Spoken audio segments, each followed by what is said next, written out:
ఆంధ్రాని భయపెట్టినటువంటి తుఫాను బీభత్సం అనేటటువంటిది చేయకుండానే ఒక మామూలు కుంభవృష్టి తరహా వాతావరణంతో పక్కకి వెళ్ళిపోయింది.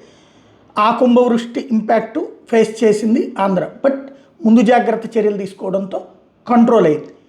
నేను ఇంతకుముందు కూడా చెప్పినట్టు వాతావరణ సిస్టంలో అల్పపీడనం ముందు ఏర్పడుతుంది, అల్పపీడనం వాయుగుండంగా మారుతుంది, వాయుగుండం తీవ్ర వాయుగుండంగా మారుతుంది. అది తుఫానుగా మారబోతుంది అన్నప్పుడు దానికి ఒక పేరు పెడతారు. అదే మెందా తుఫాన్ అన్నటువంటి పేరు పెట్టారు. ఈ తుఫాను పెను తుఫానుగా మారుతుంది. ఆ పెను తుఫాను తర్వాత తీరం దాటాక బలహీనపడుతుంది. ఒక్కోసారి తుఫానుగా ఉన్నప్పుడే బలహీనపడుతుంది, తీరం దాడుతుంది. ఒక్కోసారి వాయుగుండంగా ఉన్నప్పుడే తీరం దాడుతుంది. అప్పుడే అక్కడితో అయిపోతుంది అనమాట. ఇప్పుడు ఇది పెను తుఫానుగా తీరం దాటడం వల్ల తీవ్రమైనటువంటి గాలులు అయితే దానికి రివర్స్లో జరిగినటువంటి భౌగోళిక పరిణామాలు దాని తీవ్రతని తగ్గించినాయి. దాని వలన చాలా వరకు సేవ్ అయిపోయింది Andhra Pradesh.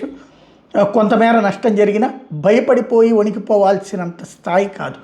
At the same time నిన్న పెను తుఫానుగా మారిపోయింది. తుఫాన్ ఇవాళ తీవ్ర వాయుగుండం నుంచి ఇప్పుడు మామూలు వాయుగుండం కిందకి మారిపోయింది. ఛత్తీస్గఢ్ రూట్లోకి వెళ్ళిపోతుంది. దెన్ వస్తేగిస్తే 4 వర్షాలు అక్కడ పడి ఆగిపోతుంది. ఓవరాల్గా ఒక పెద్ద ప్రమాదం, భయపెట్టినటువంటి అంశం చాలా వరకు కంట్రోల్ అయిపోయింది.